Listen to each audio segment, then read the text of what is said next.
Good morning students, how are you? Fine? Are you enjoying this video?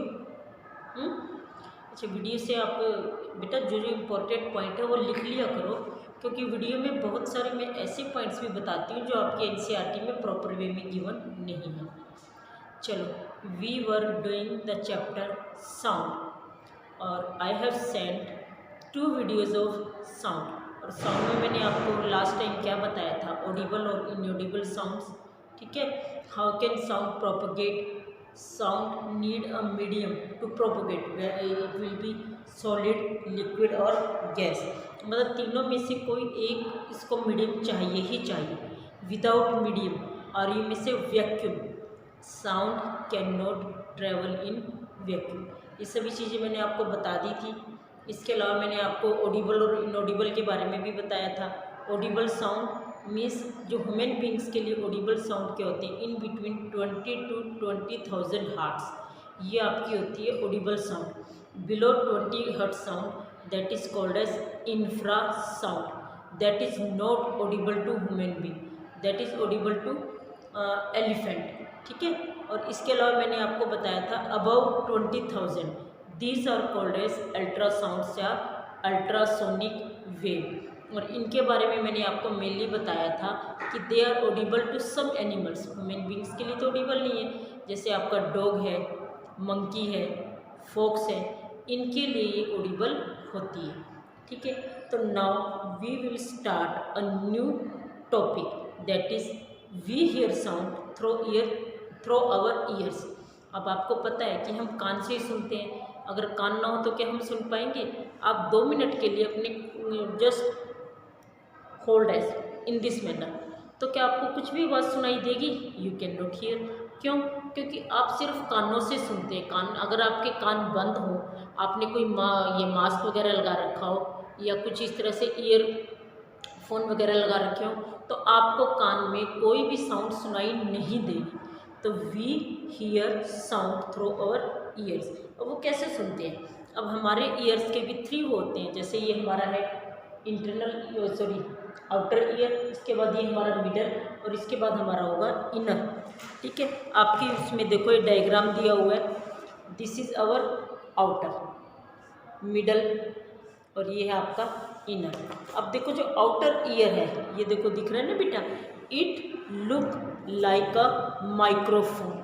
ये एक microphone की तरह लगता है, और माइक्रोफोन की तरह लगता है तो इसमें मेनली क्या होता है, इट कलेक्ट द साउंड। जो भी साउंड हमें बाहर से आ रही है या हमें सुनाई दे रही है, तो उनको कौन कलेक्ट करता है? Outer ear. तो आउटर ईयर का मेन फंक्शन क्या होता है? To collect sound. ठीक है, अब साउंड जो है जब ये कलेक्ट करेगा तो ये मतलब हमारे मिडिल ईयर में जाएगी, और ये एक तरह से जो वहाँ पे मेम्ब्रेन होती है उसको वाइब्रेट कर देगी, स्ट्रेच कर देगी, तो उसको हम बोलते हैं ear drum. Means ear drum को ये स्ट्रेच करेगी और इसमें फिर इसके बाद ये जो पाइपलाइन स्ट्रक्चर होता है उससे फिर ये अंदर जाएगा, और जो इनर ईयर है इट विल रिसीव वाइब्रेशन। ये वाइब्रेशन को आपकी रिसीव करेगा और इसके बाद फाइनली इसको कहाँ भेजेगा? ब्रेन में। और ब्रेन से जैसे ही ब्रेन में जाएगी तो हमें सारी आवाज़ें सुनाई देंगी। तो आउटर, मिडल एंड इनर, ये तीनों ईयर जो है ये क्या करते हैं हमारा, मतलब इनमें पाइपलाइन स्ट्रक्चर भी होता है। और आपकी एनसीईआरटी में एक एक्टिविटी दी है, देखो इसमें क्या किया है, आपको एक प्लास्टिक या टीन कैन लेनी है। Can you see? प्लास्टिक या टीन कैन लेनी है और इसके एंड को कट करना है। जैसे ये एंड है इसको हमने कट कर दिया। अब इसके बाद stretch a piece of rubber, या तो हम कोई बैलून ले लेंगे या रबर, उसको उसके ऊपर ऐसे हम चढ़ाएंगे। ठीक है, तो it look like a membrane, मतलब मेम्ब्रेन की तरह वर्क करेगा। ठीक है, और इसको हम एक रबर बैंड से टाई कर देंगे। अब इसके बाद क्या करेंगे? पुट 4 और 5 ग्रेन्स ऑफ ड्राई सीरियल्स। अब इसके अंदर जो हम क्या रखेंगे? 4 या 5 अनाज के दाने। और आपके फ्रेंड्स को आप कहेंगे कि स्पीक द वर्ड हरी। वो ओपन एंड से जैसी हरी बोलेगा, हुर्रे बोलेगा, तो it will start vibrating, vibration इसमें स्टार्ट हो जाएगी।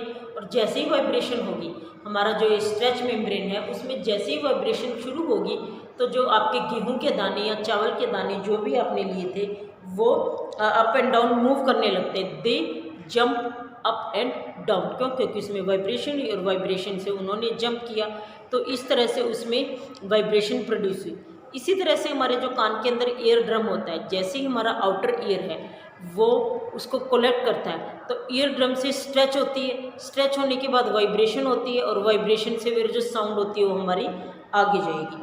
ठीक है, तो ear drum is a like stretch rubber sheet, sound vibration make the ear drum vibrate, the ear drum send vibrate to inner ear. ठीक है, from there signal goes to brain. बेटा बहुत इंपॉर्टेंट है आपका 164 पे ये अपर मोस्ट जो आपका सबसे ऊपर वाला पैरा है, ये लाइन बहुत इंपॉर्टेंट है, इसको बेटा इंपॉर्टेंट लिख देना, ये पूरा पैराग्राफ इंपॉर्टेंट है। तो ब्रेन से जाएगी, तो जैसे ही सिग्नल ब्रेन में जाएगा we are able to hear. अब इसके बाद बेटा आपके बॉक्स में दिया है, we must never put a sharp pointed और hard things in our ear. क्यों? क्योंकि अगर हम किसी शार्प पेंसिल से या शार्प चीज़ से अपने ईयर को वो करेंगे तो ये हमारे ईयर ड्रम को डैमेज कर देगा, और हमें ईयर ड्रम अगर हमारा डैमेज हो गया तो हम सुन ही नहीं पाएंगे। ठीक है, इसके बाद नेक्स्ट आपका है amplitude, frequency and time. Amplitude क्या होता है? पहले तो इसकी डेफिनेशन देखो बेटा, नोट कर लेना, आपके एनसीईआरटी में गिवन नहीं है।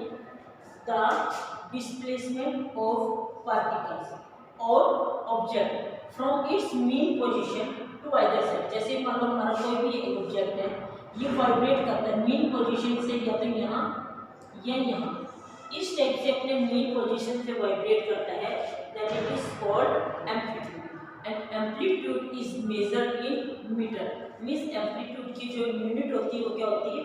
मीटर। एम्पलीट्यूड की यूनिट क्या होती है? मीटर। ठीक है, अब एम्पलीट्यूड मतलब एक तरह से हम कह रहे हैं कि मीन पोजीशन में या तो इधर साइड जाएगा या इधर साइड, तो एक तरह से टू एंड फ्रो मोशन में, तो टू एंड फ्रो मोशन, और इसको हम क्या कहते हैं? Oscillatory motion. To and fro motion, that is also called as oscillatory motion. I think you have seen swing. Swing में क्या होता है? स्विंग में भी ऐसे जाता है, फिर वो इस तरह से वापस आता है। ठीक है, और आपने if you have seen the watch, पहले टाइम में जैसे वॉल क्लॉक होती थी, वॉल क्लॉक में भी पेंडुलम लगा होता था, और जैसे 1 आवर होता था तो 1 आवर पे ये एक बार बजता था, 2 आवर्स पे 2 बार रिंग करता था, 3 आवर्स पे, तो इस तरह से वो भी क्या था? एक पेंडुलम। आपने देखा होगा उसकी भी क्या है? To and fro movement. अब इसके बाद हम लेते हैं frequency. Frequency is very very important. Frequency क्या होती है? The number of oscillation per second, मतलब कोई भी ऑब्जेक्ट एक सेकंड में जितने ऑक्सीलेशन बनाता है वो उसकी फ्रीक्वेंसी। अगर मान लो एक सेकंड में वो 15 टाइम ऑक्सीलेट करता है, then the frequency will be 15 hertz. ठीक है, because frequency is measured in hertz. Frequency को हम कैसे मापते हैं? हर्ट्ज में। ठीक है, तो number of oscillation per second, that is called as frequency. For example कोई भी ऑब्जेक्ट है वो 15 टाइम ऑब्जेक्ट कर रहा है तो उसकी वो क्या होगी? 15 हर्ट्ज। क्लियर बच्चों? ठीक है, तो ये थी आपकी फ्रीक्वेंसी। ठीक है, you can recognise many familiar sound which seeing the object producing sound. How it is possible? क्या होता है, कई बार मान लो आप इस रूम में हो, ठीक है, और आपका फ्रेंड साथ वाले रूम में, तो लेकिन आप उसकी 2 या 3 फ्रेंड्स हैं और कोई उनमें से बोले, आप उसकी आवाज़ पहचान पा लेते हो कि आवाज़ ए की है, बी की है या सी की। कैसे पॉसिबल है? कैसे आप इसको रिकॉग्नाइज करते हैं? Have you ever thought that what factor make them different? वो होता है हमारे एम्पलीट्यूड एंड फ्रीक्वेंसी। ये अंडरलाइन कर लो बेटा, amplitude and frequency are 2 important properties of any sounds. Amplitude या फ्रीक्वेंसी है जिसकी वजह से हम डिफरेंस कर सकते हैं। और इवन अगर यहाँ पे मैं खड़ी हूँ, यहाँ पे मैं हारमोनियम बजाऊँ तो आसपास पता लग जाएगा बिना देखे कि हारमोनियम बज रहा है। क्यों? Due to difference in the frequency and amplitude, उसकी वजह से ही हम उसको पहचान पाते हैं। अब आपके उसमें देखो एक्टिविटी 13.11 दी हुई है। Take a metallic tumbler and a table spoon, strike the table spoon gently at the brim of tumbler. क्या हमने एक टम्बलर लिया, ठीक है, और उसको हमने टेबल स्पून से उसको एक तरह से स्ट्राइक किया। Hear the sound produce. Now bang the spoon on the tumbler and hear the sound produce again. Is it sound louder when the tumbler is struck hard? जब आपने तेज़ी से, मतलब पहले तो आपने जेंटली प्रेस किया, जेंटली स्ट्राइक किया था, बाद में आपने इसको थोड़ा हार्डली प्रेस किया, तो क्या कोई डिफरेंस नज़र आया? आपको आवाज़ तेज़ सुनाई दी? नेचुरल है। जब आप जेंटली प्रेस करोगे तो आपको आवाज़ नहीं सुनाई देगी, और जब आप उसको हार्डली प्रेस करोगे तो आपको आवाज़ तेज आएगी। Now suspend a small thermocol ball touching the rim of tumbler. इसके बाद हमने क्या लिया? वहाँ पे thermocol ball. Vibrate the tumbler by striking it. अब देखोगे क्या आपको आवाज़ सुनाई देगी? थर्मोकोल की सुनाई देगी, लेकिन बहुत कम। ठीक है। See how far the ball is displace. The displacement of ball is measure the amplitude. अब आपने जैसे थर्मोकोल बॉल है, आपको साउंड तो सुनाई नहीं दी, लेकिन जो थर्मोकोल है वो वाइब्रेट करने लगेगा। अब कैसे वाइब्रेट करता है, कितना वाइब्रेट करता है, it depend on amplitude. Now strike the tumbler gently and then a little harder, compare the amplitude. अब आपको पता ही है कि जब आप जेंटली वो करोगे तो आपको आवाज़ नहीं है, मतलब कम आएगी, और अगर हार्डली प्रेस करोगे तो आपको आवाज़ ज़्यादा आएगी। ठीक है, तो it depend upon amplitude and frequency. अब देखो आप नीचे दिया, और लाउडनेस एंड फ्रीक्वेंसी इज, ये भी बेटा बहुत बहुत इंपॉर्टेंट है। Loudness of sound is proportional to the square of the amplitude, मतलब जितना एम्पलीट्यूड होगा उसकी दुगनी आपकी लाउडनेस होगी। जैसे ज़्यादा एम्पलीट्यूड होगा तो ज़्यादा आपकी आवाज़ आएगी, और कम एम्पलीट्यूड होगा तो कम आवाज़ आएगी। If the amplitude become twice the loudness increase factor 4। The loudness is expressed in the unit that is called as decibel. Loudness को हम किस में वो करते हैं? डेसिबल में। तो लाउडनेस की यूनिट क्या है आपकी? डेसिबल। ठीक है बच्चों, अभी इसमें आपके दिया हुआ है कि जैसे नॉर्मल ब्रीदिंग, एक पर्सन है कोई नॉर्मल ब्रीथ कर रहा है तो उसकी कितनी लाउडनेस होगी? 10 डेसिबल। अगर आप सॉफ्ट, मतलब बिल्कुल धीरे बात कर रहे हो तो 30 डेसिबल। नॉर्मल कन्वर्सेशन, आप आराम से 4 या 5 फ्रेंड बैठे हो, नॉर्मल कन्वर्सेशन कर रहे हो तो उसकी होगी 60 डेसिबल। ठीक है, और जहाँ पे अब ट्रैफिक है, बहुत ज़्यादा ट्रैफिक है, बस लगातार हॉर्न दे रही है, तो वहाँ पे कितनी होगी? 70 डेसिबल। ठीक है। एवरेज फैक्ट्री, जैसे कोई फैक्ट्री है बहुत ज़्यादा लार्ज स्केल पे नहीं, तो उसकी आवाज़ कितनी होगी? 80 डेसिबल। अब ये भी नोट करो, above 80 decibel noise become physically painful. अगर इससे ज़्यादा 80 डेसिबल से ज़्यादा होगी तो आपको बहुत इरिटेशन फील होगी, बहुत ज़्यादा एक तरह से पेनफुल हो गई। ठीक है बच्चों, अब नेक्स्ट ये भी आप इस पर अंडरलाइन करो। The loudness of sound depend upon its amplitude. बताया ना मैंने कि जितना एम्पलीट्यूड होगा उसकी डबल आपकी लाउडनेस होगी। ठीक है, तो इसके बाद श्रिलनेस और हार्डनेस। आपने देखा होगा एक बॉय की आवाज़, एक गर्ल की आवाज़, एक मैन की आवाज़, और एक वुमेन की आवाज़, या एक बच्चे की आवाज़, इन सब में आपको फ़र्क नज़र आता है।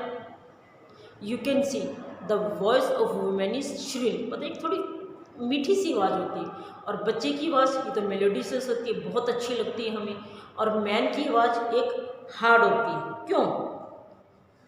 If the frequency of vibration is lower we say that sound has lower pitch. ठीक है, अब एकदम से अगर हम किसी ड्रम को बजाते हैं तो ड्रम को जो होती है इसकी ये लो फ्रीक्वेंसी से वाइब्रेट करेगा, और लो फ्रीक्वेंसी से वाइब्रेट करेगा तो it will produce low pitch sound. ठीक है, अब इसी तरह से अगर हम एक विसल लेते हैं और उसकी हाई फ्रीक्वेंसी होती है, therefore produce sound of higher pitch. ठीक है, अब बर्ड्स है उसकी भी कुछ अलग ही साउंड होगी। तो एक तरह से हम कह सकते हैं कि जो वोकल कॉर्ड है ह्यूमन बींग्स में, वो वुमेन में थोड़ा छोटा होता है। ठीक है, और वाइब्रेट जो है उसकी हाई पिच होती है, इस वजह से उसकी आवाज़ श्रिल होती है। और अगर हम मैन की देखें, उसका वोकल कॉर्ड थोड़ा बड़ा होता है, थोड़ा अच्छे से डेवलप होता है, मोर डेवलप होता है, और मोर डेवलप होने की वजह से उसकी जो पिच होती है वो लो होती है, और इस वजह से उसमें साउंड जो है women has higher frequency than that of man, और इसी वजह से उसकी जो आवाज़ है वो थोड़ी हार्ड होती है। और बच्चे की आवाज़ बहुत ज़्यादा सॉफ्ट होती है। क्यों? क्योंकि frequency of voice of child is higher than that of adult. जितनी फ्रीक्वेंसी एडल्ट की होगी उससे ज़्यादा हायर होगी, इस वजह से इसकी आवाज़ जो है बहुत मीठी होगी। ठीक है, अब इसके बाद ऑडिबल और इनऑडिबल, ये मैंने आपको कल करवा दिया था। अब इसके बाद आता है नॉइज़ एंड म्यूज़िक। अब नॉइज़ एंड म्यूज़िक क्या होता है? आपको म्यूज़िक आप क्या कहते हो? वैसे म्यूज़िक के बारे में ये कहते हैं smooth, soothing, refreshing and pleasant sound. इनको हम क्या कहते हैं? Musical sound. Irritating, unpleasant and tiring sound, इसको हम बोलते हैं नॉइज। मतलब जो आवाज़ हमें अच्छी ना लगे, that is called as noise. अब क्या होता है, कई बार मान लो हम कोई इंस्ट्रूमेंट बज रहा है, ठीक है, हमें इसकी आवाज़ बहुत अच्छी लग रही है, whether it is guitar, sitar या तानपुरा, कुछ भी बज रहा है, बहुत अच्छी लग रही है और हम बहुत खुश हैं। लेकिन अचानक से एक साथ बहुत सारे इंस्ट्रूमेंट बजते हैं और बिना किसी मतलब जैसे कहते हैं ना, बिना किसी लिरिक में ऐसे बस रैंडमली बज रहा है, उधर हारमोनियम बज रहा है, कोई उसमें म्यूज़िक नहीं है, कोई कुछ नहीं है, तो क्या हमें अच्छी लगेगी? हमें वही आवाज़ शोर लगेगी।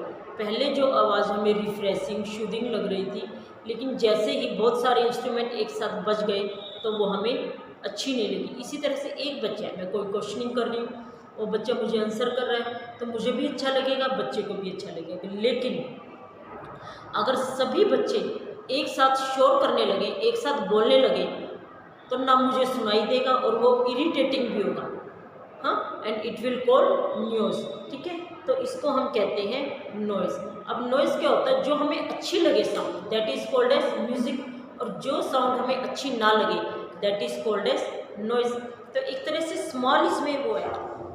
अब जो नॉइज़ होता है तो इट में कॉज पोल्यूशन। नॉइज़ की वजह से पोल्यूशन भी हो सकता है। कैसे? अब जैसे एयर पोल्यूशन हमारा क्या होता है? प्रेजेंस ऑफ अनवांटेड गैसेस, ठीक है, and particles in the air, that is called as air pollution. In the same manner noise pollution क्या होता है? प्रेजेंस ऑफ एक्सेसिव और अनवांटेड साउंड, यानी कि जो आपकी अनवांटेड और अनप्लेजेंट साउंड होती है, that is called as noise pollution, ठीक है। अब नॉइज़ पोल्यूशन जो होता है, क्या हमारे लिए हार्मफुल है या यूज़फुल है? हार्मफुल है, नेचुरल सी बात है। अब नॉइज़ पोल्यूशन होता क्यों है? नॉइज़ पोल्यूशन के कई रीज़न हैं, जैसे साउंड्स ऑफ व्हीकल्स। अब अगर आप किसी ट्रैफिक में हो, वहाँ पे डिफरेंट टाइप के व्हीकल्स हैं और वो बहुत ज़्यादा साउंड प्रोड्यूस करें, तो आपको क्या लगेगा? इरिटेटिंग। आपको लगेगा कि जल्दी से रेड लाइट क्लियर हो और हम यहाँ से जाएं। इसके अलावा एक्सप्लोजन ऑफ ये क्रैकर्स, मशीन की आवाज़ें, ये भी आपको अच्छी नहीं लगेगी। क्या होता है? जैसे मान लो आप सुबह सुबह सो रहे हो और आपके मामा ने आपके ये मिक्सी चला दी है टू ग्राइंड समथिंग या टू मेक जूस, आपको अच्छा लगेगा? कहोगे ना गुस्से में कि मम्मा क्या आवाज़ कर रखी है, मम्मी से सोने दो। या आपकी मम्मा वॉशिंग मशीन चला रहे हैं, वॉशिंग मशीन की आवाज़ भी आपको अच्छी नहीं लगेगी। आजकल तो खैर इस तरह की ऑटोमेटिक मशीन आ गई जिसमें बहुत ज़्यादा साउंड प्रोड्यूस नहीं होती, लेकिन पहले जो आती थी और सेमी ऑटो मशीन, इसमें साउंड प्रोड्यूस होती थी, ठीक है।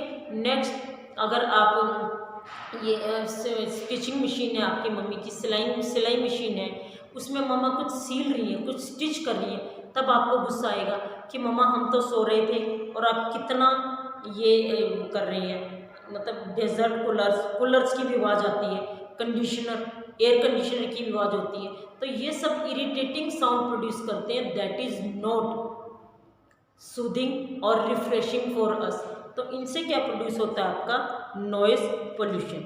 अब नॉइज़ पोल्यूशन जो है, इसके कुछ हार्मफुल इफेक्ट हैं। नॉइज़ पोल्यूशन मैंने आपको बताया कि it is not good for us. तो noise pollution affect both health and behaviour. अगर आपको पूरा दिन शोर सुनाई दे, ना तो आप किसी से ज़्यादा बात ही करोगे, और अगर कोई आपसे कुछ पूछेगा तो आप जेंटल वे में आंसर नहीं करोगे, आप गुस्से में कहोगे चुप हो जाए, पहले इतना शोर है, ऐसे ही कहोगे ना बेटा। And it cause aggression, hypertension, high blood pressure. Noise pollution से हमारा ब्लड प्रेशर भी हाई हो जाता है, high stress level, sleeping disturbance, हम सो भी नहीं पाएंगे। तो ये सब हमें मतलब ये चीज़ें हमें परेशान करेंगी। इसके अलावा हाई नॉइज़ पोल्यूशन में कॉज स्लीप ये कार्डियोवैस्कुलर डिसऑर्डर, हमें कार्डियोवैस्कुलर डिसऑर्डर भी हमें इससे हो जाता है, ठीक है। तो नॉइज़ पोल्यूशन अब हम ही ने प्रोड्यूस किया है, हमारी वजह से ही होता है। ह्यूमन बीइंग इससे नॉइज़ पोल्यूशन करते हैं, कोई ये जैसे एनिमल्स या प्लांट्स, इनसे तो नहीं होता। तो नॉइज़ पोल्यूशन को कंट्रोल भी हम ही करेंगे।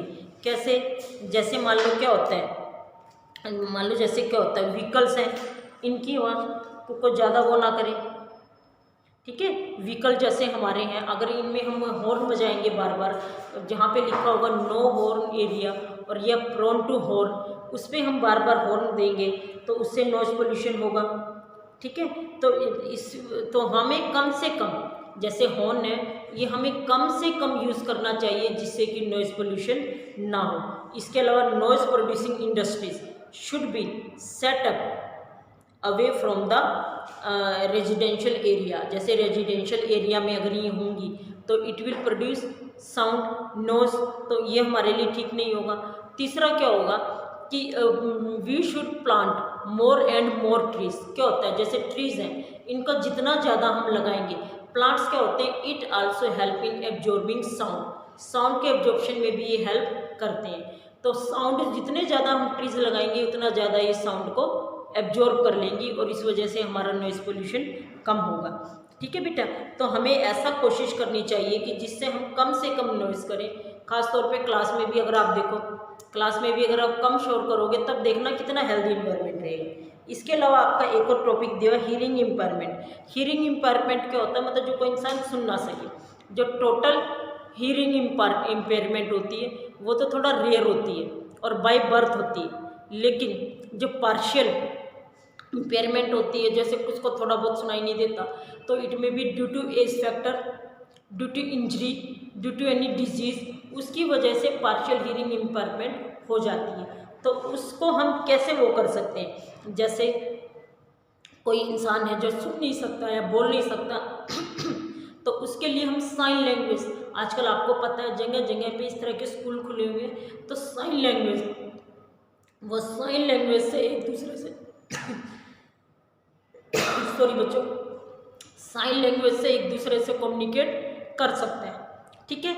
और इसके अलावा वो कोई और भी जैसे इशारे हैं, इशारे तो हम भी समझ लेते हैं, उससे अपने आप को वो कर सकता है। और वैसे भी आजकल तो एक डिवाइस भी आते हैं जो अपने कान पे अगर वो लगा ले तो आराम से सुन सकता है। तो ये सब होते हैं आपके ये हीयरिंग इम्पेयरमेंट थेरेपी, ठीक है बच्चों। तो इसी के साथ ही आपका चैप्टर ओवर हो गया। इस चैप्टर को ध्यान से पढ़ना है बच्चों। ध्यान से पढ़ने के बाद जो मैं आपको एक्सरसाइज या वर्कशीट भेजती हूँ उसको ट्राई करना है, ओके बच्चों। बहुत इंटरेस्टिंग लेसन है, तो आप ध्यान से पढ़ोगे तो आपको समझ आ जाएगा। फिर भी अगर कोई प्रॉब्लम है तो ऑनलाइन क्लासेस में आप पूछ सकते हो, और अभी तो ऑफलाइन भी आ रहे हो, आप मुझसे कोई भी प्रॉब्लम ये समझ सकते हो। ओके बच्चों, टेक केयर।